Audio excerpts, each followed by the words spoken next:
হামাসের হাতে বন্দী গাজা থেকে জীবিত সব ইসরায়েলি জিম্মি মুক্ত হয়েছেন। আনন্দে উল্লাসিত ইসরায়েল। আর ঠিক এই মুহূর্তে সেখানে পৌঁছেছেন যুক্তরাষ্ট্রের প্রেসিডেন্ট ডোনাল্ড ট্রাম্প। একদিকে জিম্মি মুক্তির খবর, অন্যদিকে গাজার নিস্তব্ধতা, ধ্বংস আর শোক। প্রশ্ন এখন কেবল একটা, ইসরায়েলিরা মুক্ত, গাজা মুক্ত হবে কবে? দর্শক, স্বাগত জানাচ্ছি ডিএক্স এক্সপ্লেইনে। সকালে বেন গুরিয়ন বিমানবন্দরে অবতরণ করেছেন ট্রাম্প। তার সঙ্গে কন্যা ইভাঙ্কা, জামাতা জ্যারেড কুশনার আর মার্কিন প্রতিনিধি দল।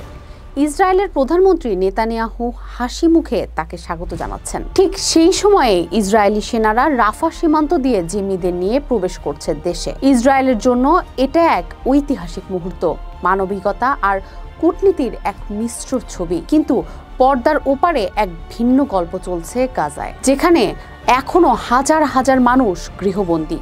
পানি নেই, বিদ্যুৎ নেই, হাসপাতাল ভাঙ্গা, শিশুরা ঘুমোয় ধ্বংসস্তূপের পাশে, যেখানে প্রতিটি দিন যেন বেঁচে থাকার এক নতুন লড়াই। আজ যে সর্বশেষ ইসরায়েলি মুক্ত হলেন, তাদের হাসি কান্না মিলিয়ে একটাই বার্তা দিচ্ছে, মানবিকতার জয় চায়। কিন্তু মানবিকতার সংজ্ঞা যদি সীমান্তের ওপারে থেমে যায়, তাহলে সেটা কি আসলেই মানবিকতা? ট্রাম্পের সফর নিয়ে বিশ্বজুড়ে চলছে আলোচনা। ইসরায়েল সফরের পর তিনি যাচ্ছেন মিশরের শারাম আল শেখে, যেখানে বসেছে শান্তি সম্মেলন। 20 জন বিশ্ব নেতা সেখানে থাকবেন, যার মধ্যে আছেন যুক্তরাজ্যের নতুন প্রধানমন্ত্রী কিয়ের স্টারমারও। তবে প্রশ্ন হচ্ছে, এই শান্তি সম্মেলন কি গাজার মানুষের জন্য কোনো শান্তির বার্তা আনবে, নাকি আরো এক নতুন সম্মেলনী প্রস্তুতি হয়ে থাকবে? জাতিসংঘ বলছে গাজার 80% অবকাঠামো এখন ধ্বংসপ্রাপ্ত।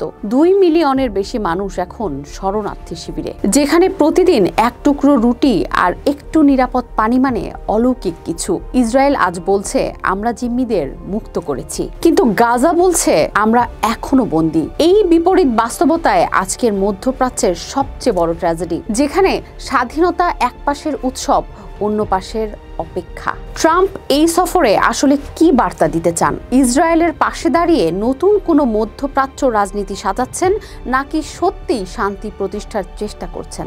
অনেকেই মনে করছেন ট্রাম্প চাইছেন আমেরিকার পুরনো প্রভাব ফিরিয়ে আনতে, বিশেষ করে যখন ইরান, কাতার, তুরস্ক এখন এক নতুন কূটনৈতিক শক্তি হিসেবে উঠেছে। ট্রাম্প নেতানিয়াহুর এই করমর্দনের ছবি হয়তো ইতিহাসে থাকবে, কিন্তু সেই ইতিহাসে কি থাকবে গাজার শিশুদের কান্না, তাদের মায়ের প্রশ্ন, আমার ছেলেটা কবে ফিরবে? স্বাধীনতা শুধু বন্দি মুক্তি নয়, স্বাধীনতা মানে বাঁচার অধিকার, শিক্ষা, চিকিৎসা, নিরাপত্তা। আর সেই স্বাধীনতার ঘাটতি গাজায় প্রতিদিন আরো গভীর হচ্ছে। অন্যদিকে ইসরায়েলের নাগরিকরা এখন নিঃশ্বাস নিচ্ছেন স্বস্তিতে। তাদের জন্য জিম্মি মুক্তি মানে নিরাপত্তার বার্তা, কিন্তু গাজার মানুষদের জন্য আজও রাত মানে ভয়, বিস্ফোরণ আর এক অনিশ্চয়তার সকাল। তাদের প্রশ্ন, আমরা কবে মুক্ত হব? বিশ্ব নেতারা স্বাগত জানাচ্ছেন ট্রাম্পের সফরকে, কিন্তু অনেক বিশ্লেষকরা বলছেন এটা মূলত কূটনৈতিক প্রতীকী সফর, যার লক্ষ্য মধ্যপ্রাচ্যে মার্কিন উপস্থিতি পুনরায় জোরদার করা। তাহলে প্রশ্ন আসে, এটা কি শান্তির পথে প্রথম পদক্ষেপ, নাকি শান্তির রাজনীতির আরেক নতুন অধ্যায়? যখন ফিলিস্তিনের একটি শিশুর হাতে পেন্সিল থাকার কথা, সেই হাতে থাকে পাথর। যখন তার বুকের উপর বই রাখার কথা, সেই বুকের উপর থাকে ধ্বংসস্তূপ। এই শিশু প্রশ্ন করছে, আমাদের কি কোনোদিন স্বাধীনতার সকাল আসবে? আজ ইসরায়েলিরা মুক্ত, আমরা খুশি, কারণ কোনো বন্দী যেন বন্দী না থাকে।